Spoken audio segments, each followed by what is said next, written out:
And she's exploring her cultural and religious identity through her relationships with two men. One's a Bangladeshi American and one's a Jewish American. The play is a love story, it's a drama, it's funny. I think it'll be really a lot of fun to see, and it's very topical. We've already started working on it with an actor whose name is Asim Thawari, and he's in the latest Bollywood movie called I Hate Love Stories. And the first time we met to practice it, he came over to my place, and I'd never met him before, so we said hello. Shabri hadn't shown up yet, and we sat down, and then she came, and we had tea, so just 10 minutes. And then we read through the scene once, and this is the scene where they first meet each other, and they're both sort of attracted to each other, but not really, they're not sure where they stand, and they're circling each other, both physically and intellectually. And then Shabri said, okay, stand up. So I stood up.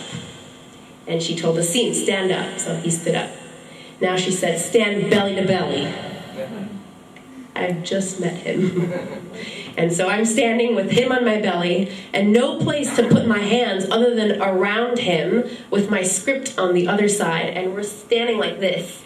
And I was thinking, well, thank God I just took a shower. And he smelled pretty good too. And he's not bad looking, so that didn't hurt either. And so I'm reading my script this way and sort of looking at him, but trying not to look at him. Meanwhile, Shabri's saying the most obscene things that you've ever heard. So I'm turning bright red. And at the end, she asked Asim, how do you think it went? And he said, it went well, except Lila's still red. So it's going to be a fun play. So I wanted to do a little monologue from it to give you a taste, and hopefully you'll come out and see me in March. Sacrificed in the name of Allah. I told the line for 18 years. No pork? Fine. No drinking? Fine. No sex until I was married? Not so fine. For me, the worst part was going to the mosque. At the end of Ramadan, every year, my mom dragged me to the mosque in Quincy, Massachusetts. I couldn't sit in the main area because I was a girl, so I sat in the back with the other women, my hair covered in a scarf. And if the scarf slipped, which it always did, 10 women glared at me, while my mother looked embarrassed. We all faced Mecca and we prayed, rising and falling in unison. And then we settled down to hear the sermon. Then it began. For an hour straight, some self-proclaimed holy instrument of God, with no formal religious training, informed us that everything we did was inadequate, that we were not worthy of the religion. From the age of 5 until I was 18, I was told that I lived among debauched infidels bent on world domination.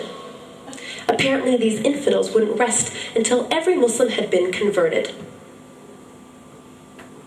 And for his final speech, he would talk about Allah's ultimate folly, the United States of America.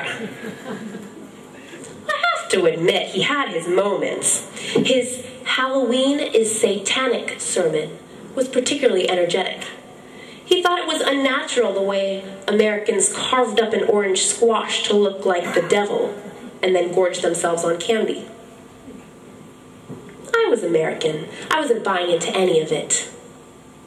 No one was going to wrap me up in black cotton, slice off my clitoris, and marry me off to an auctioneer uncle. That was for other Muslim women in other places. So I made a pact with myself. I would ignore Islam, just as it had ignored me. And then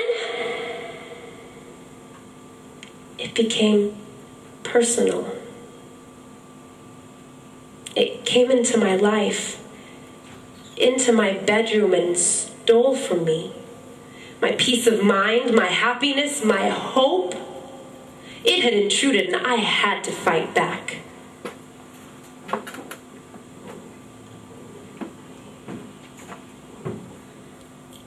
And then he came along. And he was real. And the worst part was that I wanted him. I always went for the guys my mom hated. And there was this one, larger than life. I'm 29 now. I was 28 when I met him. I think my mom was planning to have my unused uterus and dried up ovaries embalmed and showcased in her living room as a warning to other women my age. Of course, by this time, even I was starting to feel the urgency. I didn't so much picture a biological clock. I pictured a stone slab coming slowly down on me, like in Raiders of the Lost Ark, with mere seconds and centimeters to grab my hat. And there I am on my chest, stone slab coming down, grinding my bones to dust. And Mom called. Beta, he's a law student. Fordham University. From a good Muslim family, tall, decent complexion. He grew up in Long Island. His sister married a Shada Chamra, very white one, but managed to convert him to Islam, which is, mashallah, mashallah, great boon. Sahar, he's interested in meeting you. I was not enthused. I asked if he had all his own teeth. That would be the deciding factor for me. Love. It's very simple. This boy is wonderful. His name is Rizwan. He'll love you, trust me. He's happy to meet you any place, anytime you want. How about never and in hell? I did it. Of course I did it. Of course I met him. What choice did I have? Here I am, born into a culture built around free dating services and elaborate wedding rituals. I had to take advantage of it. I was afraid, okay? If someone asked, what did you do with your life? I didn't want to say, I spent the last 20 years manipulating lonely fat girls with bad skin into buying things that would never make them beautiful. I'm in advertising. So I did it. I met him. Thank you.